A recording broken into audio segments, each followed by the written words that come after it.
Hi, I'm Supermoon Tarot, and today's video is all about my Scorpios. Hello, Scorpio. The way this video is going to work is the first half is about your energy and the story behind that. The second half is about you and somebody else's energy and the story behind that. And this is mostly for my sun signs, but moon and rising are always welcomed. This is more about the message resonating. So let's get started. Okay, I shuffle my cards off screen because I take a long time. See the energy popping up. Oh, I love this for you. I'm actually really curious about the story behind this. Let's see if we can get more specific.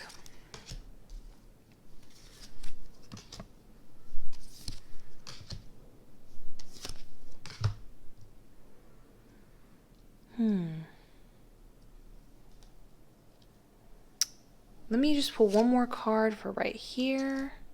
Okay, let's get started. Let's go into this. So the reason why I'm so excited is what's going on with the Five of Pentacles and what's influencing it. So the Five of Pentacles in reverse is positive for so many reasons. Often this refers to, if your health hasn't been good. It can refer to if you're trapped in a mindset of lacking, whether it be about your finances, or even sometimes it's your belief system about yourself. Like, do you feel you're good enough? When it's in reverse, it's changing. You're getting out of that mindset. It's acknowledging where you've been and where you're headed. You're finally getting out of the storm. Things are getting better for your body, for your inner core, like subconscious, so you can attract what you really want to attract. And this includes money. This includes whatever you possibly want to manifest. And you're finally getting out of that storm. That isn't it funny when you're there. You're like, how the heck do I get out though? Like, I don't understand. Like, I don't know how I got here, and I can't quite connect to all the maybe potentially helpful advice. When people try to say, practice affirmations. When you're in a certain situation or mindset, it's super hard to get out, but you're making it through, and I'm so excited for you. The interesting thing that's fueling you out of here is kind of like a what comes first, chicken or the egg type of thing in the King of Wands. And this is all about confidence. And before you say, whoa, what do you mean? I don't, considering like where you're kind of coming from, you're like, I don't know if I'm necessarily coming into confidence. What are you talking about? Well, get excited because we're going to get into more specifics here. The King of Wands is someone who's very social, gregarious. They've got a lot of clarity when it comes to what they really want to do with their life. They're excited about it, and they're a master of their passion and expressing it and embodying it. But here's the interesting thing where the confidence clue first comes in. This is somebody who understands that it's not about trying to build a kingdom by getting everyone on your team and being like nothing says it's almost like nothing makes you more uncool by saying, guys, come over here. Look at all this cool stuff I'm doing. I'm cool. Come join my clique. This is somebody who's like really happy with themselves and they're just vibing and having a good time. And as they exhibit their own confidence in their own personal party, everybody else sees this and wants to be around it and have like kind of a piece of that energy, so to speak. So they create their community by feeling that community within themselves. I also do want to note that this is not super important to your reading, but it's just some food for thought. The King of Wands usually pops up in a reading when somebody needs to get something done through fun, because the King of Wands comes off as very silly, almost you would think doesn't know what they're doing because they seem like they're so distracted by having fun, but they're incredibly intelligent and tactile when making decisions. They just understand that they can express it in a more fun, light-hearted way and still get the same job done just as much as like the King of Swords, who's much more stoic and serious. Anyways, this energy, this sense of like within confidence is fueling you and kind of distracting you and pulling you out of this mindset of lacking, which is great. But let's get into like, how can this confidence come about? And what are some of the issues to keep in mind that have kind of keep bringing you back to the Five of Pentacles upright, which is a lacking mindset, and how we can avoid that essentially. So King of Pentacles, man, I gotta tell you, there is a lot of masculine energy going on here. Very intense. It's funny, how do I express this? your feminine energy is the thing hurt, but the masculine energy is going to be the thing that's helping the feminine energy, which is really interesting because masculine energy is getting stuff done, assertion, aggression, directness, point of action. It's often we focus on our feminine energy, but there's a reason why all of us have both, and they both benefit each other and can be utilized. And in this case, it's kind of what you need. You need to be your own hero, your own bodyguard, your own just awesome person with this kind of intensity. So over here in the King of Pentacles, this is somebody who feels they are a master, or they are a master of making money. So there's a confidence of feeling like, okay, I make enough money. I can trust I make enough money. They're not coming from the mindset of how can I make money? What can I do to make money next? You know what I mean? They're already there, know that they can get it whenever they want, because the king knows and loves the journey into making money. They love the act of business. Now, remember, no, it doesn't matter however you make money. Think of the business side as whatever you're doing in order to get to the money. It's like you could straight up have your own business, but if let's say you are a barista, it's that day-to-day love of like, oh, how can I work faster and smarter and more intuitively? Oh, I love how efficient I'm being, and I love my job. And because they find so much enjoyment of working, and they are capable of creating more stuff with their hands, they kind of know they're forever limitless, if you know what I'm saying. So it's not just somebody who's confident that they can manifest. This is why they're confident. They can trust in themselves and what they can do. So this is somebody who's like, this is something to consider. What are you doing now? How can you love and be proud of what you do at your work right now? How can you feel and believe and think that you are enough? Now, this is something to pay attention to and important to know. You'll notice me keep repeating back to this because this is a really great vibe, but there's this fear of losing this confident, intense vibe. It's like you'll get there, you can kind of embody it for a second, and then you become extremely defensive of if you'll lose it. That gets exhibited over here with the Seven of Swords in reverse. This is somebody who is very afraid. They want to defend it, but unfortunately, while that's not necessarily a bad thing, they want to protect it, keep people away from, maybe you have the best, again, back to the barista analogy, they want to have the best possible spot by the espresso machine and stuff like that, and they don't want to do cash register and stuff like that. This is somebody who's kind of exhausted and burnt out, and unfortunately, people can kind of sense that, and it does leave you a little open to people wanting to take advantage of that. I'm not saying this is something you need to get in a fear-based mindset and worry about, but if you feel anyone starting to kind of like unnecessarily want to put you down, just understand that they have some clear insecurity within them that they need to put someone down, and they sense they could potentially do it in you, and you can just say to them, no, I'm sorry, no. But understand that you're unshakable. They can't take this energy and vibe away from you. That gets exhibited over here in the King of Cups. This is where you kind of start to, like when you find yourself in this placement, you have to kind of pull back, get in control of your emotions, because emotions is everything here. You are being complimented that you already have the skills. It's just more of a mindset of your skills in order to successfully manifest. Sometimes people need to hear mantras like everything is working out, best case scenario, or I trust the universe is going to work in my favor, that kind of thing. For you, it's a trusting within yourself and your capabilities, and that what you do is already enough. Don't put it in the future, put it in the present. But the King of Cups prevents this sort of defensive nature and this fear of letting it go. They are able to see the bigger picture of something and emotionally complex. So it's about starting to redirect the way you look at things. You might say, well, I haven't had a lot of time period of success. Or maybe you have. You either way, you can change the narrative however you want to see it. With the King of Cups, you're going to pull away, look at your whole life and this time period of this job, and you're going to say to yourself, let's say you have had more times than other time periods where you've been manifesting. Does this make sense? So there's time periods you've been really successful, you're doing great at your job, you love it, you're making money, and other times where maybe it's been a little rougher, a little slower. If it's that case scenario, it's about backing up and going, oh, I've never lost it. I always go back to it. Now, you might say, well, I'm in that scenario where I actually have had more struggle than wins. That's okay. you start to change that perspective. You back away. Maybe you erase the little parts of your memory where it hasn't been as successful, and you reimagine that no, it has. Because every time it's been a mess up or difficult or something like that, you've learned something that helped you get to this opportunity. You're already there. You've got the skills. You're capable of doing it. It's more of like how you feel about yourself. It's like a confidence issue. But what's actually in reality is good, if that makes sense. So this King of Cups helps you calm down, refocus, get in control of your emotions, so you don't get into this mindset of like, I've got to defend it, I'm going to lose it. Same thing over here in the Four of Pentacles. It repeats that same concept over here. This is somebody who feels they're afraid they have limited resources. And it's about saying, don't view it as limited resources.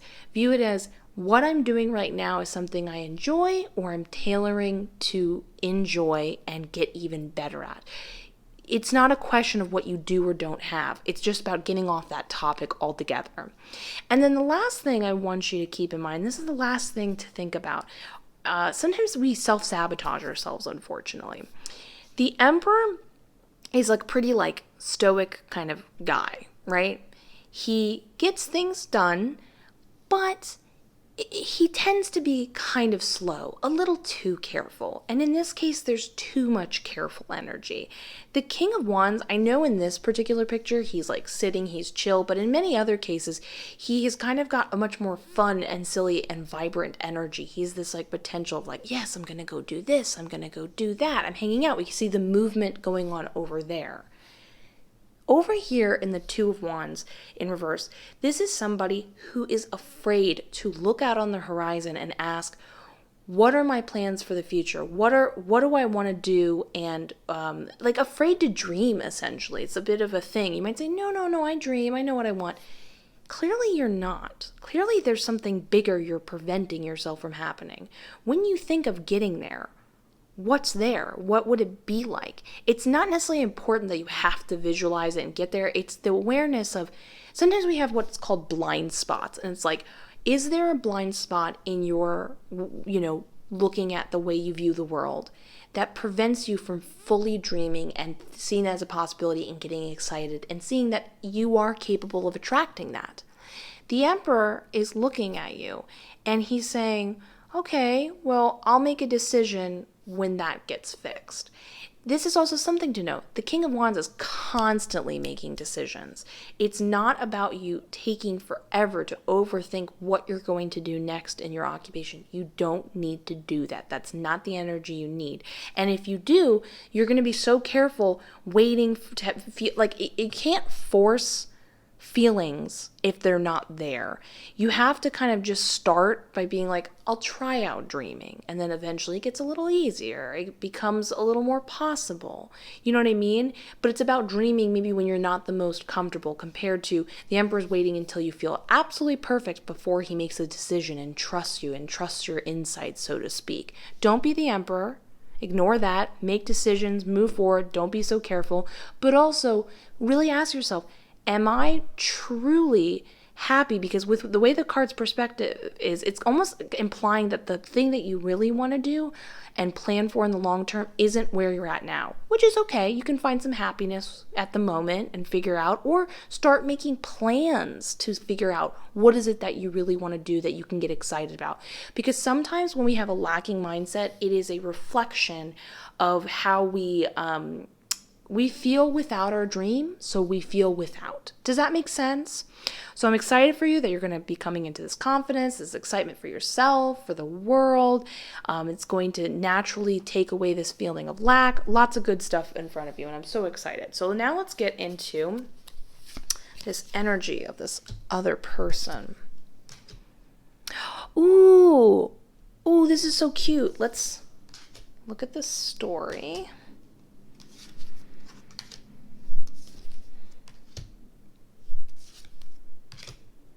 Interesting. Okay.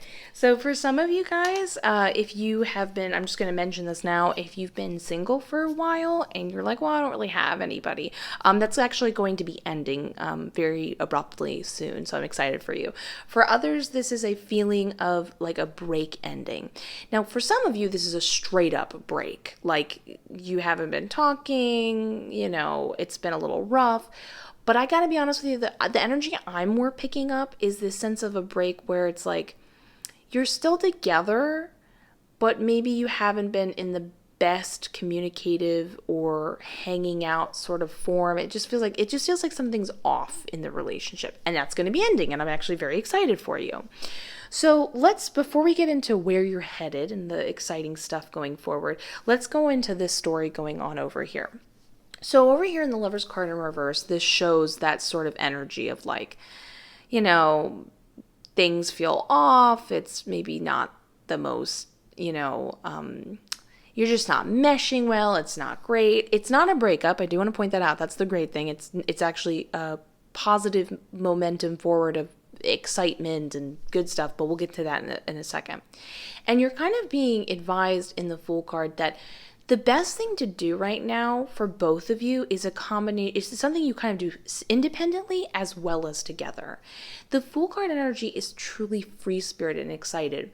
They do believe I will tell you this, the Fool card represents somebody who believes that it's going to be great. It's going to end up positive in the end. So then it does.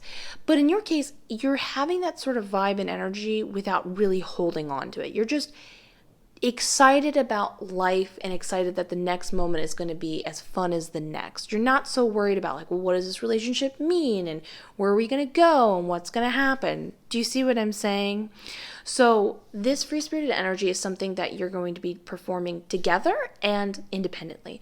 So if they're in a bad mood or they're just not vibing what you want to do, go have fun and do what you want to do. It's not about, and you do this with love towards them. You're like, why don't you go have fun, do what you want to do tonight. We're still together. You can tell me about the rest of your night when we talk later. I'm going to go have fun with my friends, or I want to go for a walk or something like that. Because as you embody that energy, that's going to inspire them to do that as well. And then this is when both of you start to take on this mentality and you're kind of just adventuring again. Do you see what I'm saying? And doing things that you haven't done in a very long time as far as like having fun. A lot of couples often just kind of get used to the daily, like, you go to work, or if you live together, you come see each other, or you hang out and watch a movie, and there can accidentally become a staleness. And it's not that, you're boring or they're boring. There's often we forget as we get older, like, what is there to do? To have fun, you forget that there are options. And I just want to put this out there at any age. It's never too late to have just silliness and fun. But overall, that's leading over here into the 10 of Wands in reverse. This is great. This is when kind of like the tension is being released in the relationship. This is a combination of accepting one another for who they are and not like forcing that anymore and forcing a narrative that's not there. That's like just being done with the kind of unnecessary, like, it's interesting. You're not getting any fighting cards, which is great, but it's like this like slight tension that can be around the relationship. You're not quite sure what to say. It's not that either one of you gets really mad at the other one. It just kind of feels a little awkward, and you feel like if you say something, it's like unintentionally starting something. Either way, it's a lightness that gets brought in the room because of this energy. Not focusing on the relationship, needing like the relationship itself. It's just think of it as like two friends coming together, if that makes sense.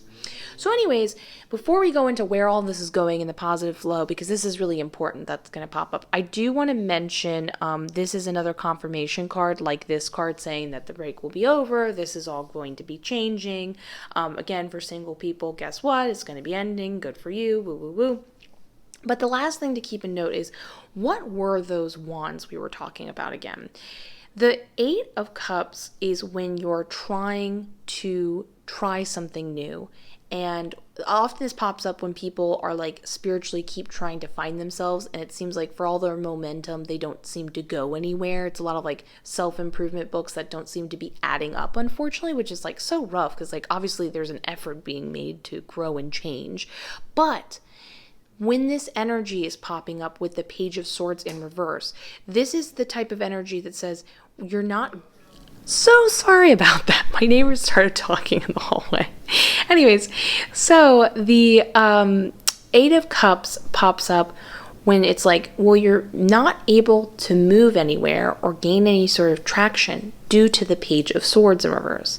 This is someone who's kind of already assuming the worst. So it's like, one person is like, well, what if we try this? What if we try that? And the other person's just like, well, I don't really want to do that. I'm not in the mood. I'm too tired. You know what I mean? They're already just like putting a funk in the air, so to speak.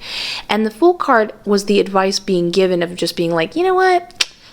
I'm gonna just go have fun. If you want to hang out and you like my vibe I'm putting out there and you want to come join me later, join me. But like, I'm not gonna force this if you don't want to. You see what I'm saying? And then it's just like a natural fixing of everything. And then this is what leads to our beautiful Four of Cups in reverse. This is when a relationship moves towards a more adventurous, like kind of experimental type of thing phase. And when I say experimental, that's a pretty like broad range of a variety of things. Often this does refer to when you're experimenting in the sense of like saying, you know, there's like lots of fun, silly like events and activities you can do, and maybe you both pick up a hobby. You're like, I guess we'll try candle making or rock climbing or, you know, things like that. And essentially there's a lot of fun and joyousness that comes together and kind of smooths everything naturally out. So that's pretty darn cool. So I'm pumped for you. Things are going to get better in a mountain of ways. That lack is going to feel like a very intense level of abundance. It's going to involve confidence and somebody you care about. And having just a general lot more fun in life without feeling like anything has to be forced or shoved or made to happen intensely. Like, it's not going to be a huge effort to make these things happen, which is always important. Anyways, if you enjoyed this reading, please consider giving it a like, comment, subscribe. It helps out the channel like you would not believe. Have a lovely day. I look forward to see you in the next one. Bye.